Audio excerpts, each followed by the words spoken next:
Ludwig von Mises, La razón pura en el camino de la libertad. Es quizá el principal exponente de la escuela austriaca,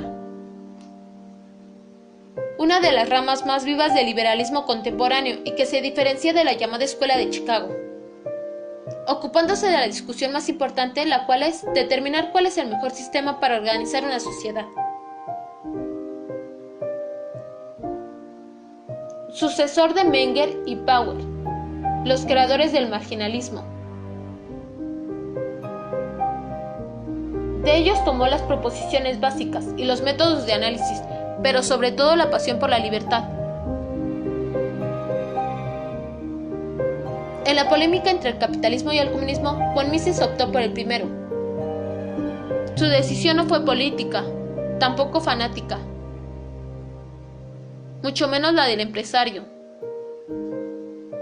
Restó influencia, si acaso fuera posible, a los conflictos políticos y militares. La mayoría se entregaba a los falsos profetas. Desde el punto de vista de la racionalidad de la ciencia económica, es precisamente el capitalista. Y otros, los keynesianos, educados en una imaginaria revolución teórica.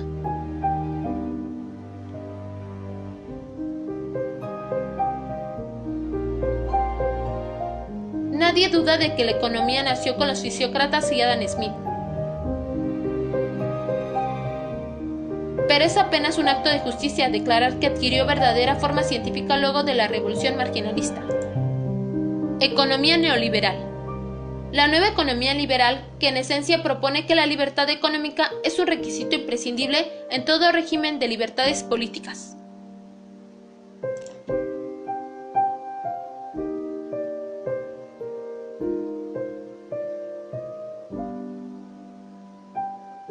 Se ha hablado de progreso continuo en las teorías liberales. Las tendencias antilibertarias siempre han estado presentes en la teoría económica. Los liberales piensan que la economía de mercado no ha tenido la culpa de la crisis.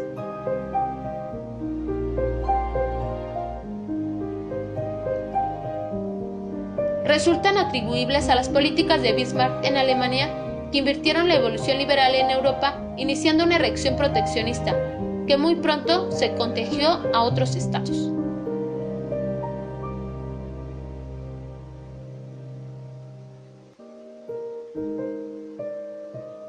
Desde la posguerra se asiste a un florecimiento de la economía liberal.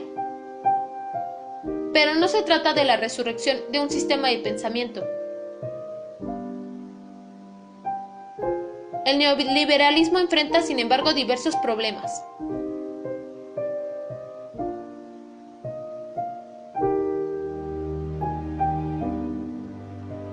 El más grave de estos se relaciona con la actitud mental de muchos intelectuales, que llenos de prejuicios se llenan a reconocer los méritos de aquella filosofía.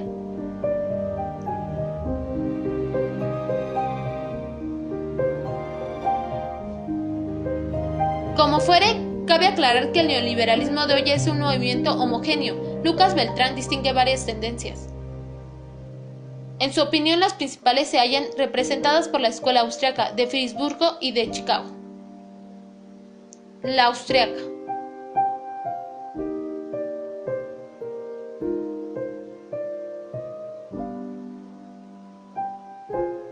De estos, solo Schumpeter y Morgenstern se mantuvieron fieles a ideas centrales de la escuela.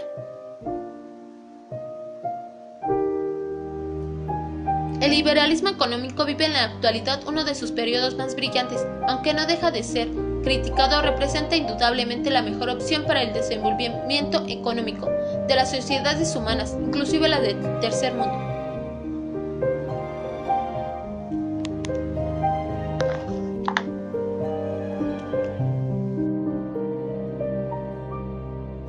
Von Mises en la acción humana, la nueva ciencia alumbrará conocimientos que ni era básica, ni química, ni lógica, ni psicológica. Teorías económicas. En la última parte del siglo XIX nacieron en Europa dos escuelas rivales de pensamiento económico, la histórica alemana y la marginalista austriaca. El origen de la economía moderna, llamada también neoclásica o marginalista, se debió a la obra de tres grandes pensadores, que en forma independiente llegaron a formulaciones similares. Gibbons en Inglaterra, Walras en Suiza y Menger en Austria. Propusieron el más radical individualismo metodológico. Simple y sencillamente, la nueva teoría vino a proponer que los bienes valen más que por su costo, por la apreciación que de ellos hagan los individuos en el mercado, en las circunstancias especiales que experimenten. Las contribuciones de Ludwig von Mises. Esencialmente, estas consistieron en sus estudios sobre la moneda que le sirvieron de fundamento para analizar la inflación, el control de precios y el ciclo económico.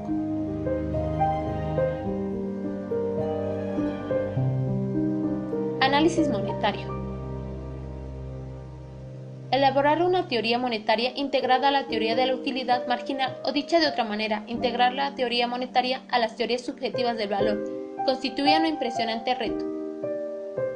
Su obra se llamó Theory of Money and Credit, donde menciona todo lo relacionado al análisis monetario, demostrando que el precio o poder de compra de la unidad monetaria se determina en el mercado de la misma manera que el precio de cualquier bien. Esto es a través de la cantidad disponible del mismo y de la intensidad de las demandas de esa mercancía por parte de los consumidores, basadas en la utilidad marginal, inflación y control de precios.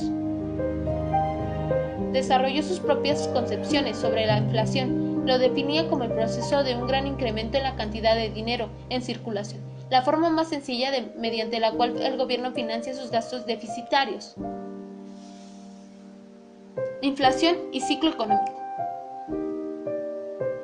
El análisis económico general muestra que el sistema de mercado tiende hacia el equilibrio, basado en su funcionamiento en el mecanismo de los precios, mecanismo que induce a los participantes en el proceso productivo a actuar ajustándose a las condiciones cambiantes del mercado.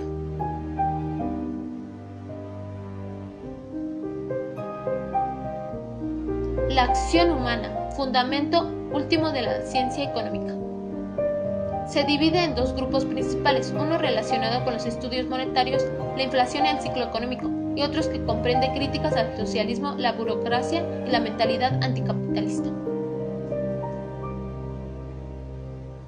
Planificación y socialismo.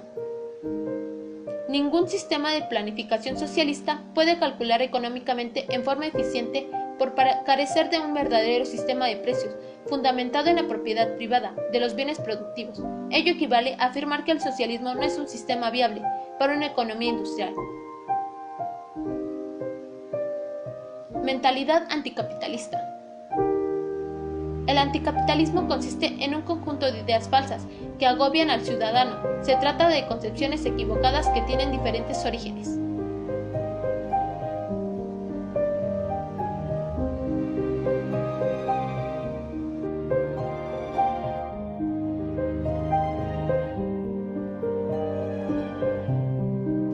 La libertad del hombre, económica, política, es el verdadero, absoluto, el todo en todo.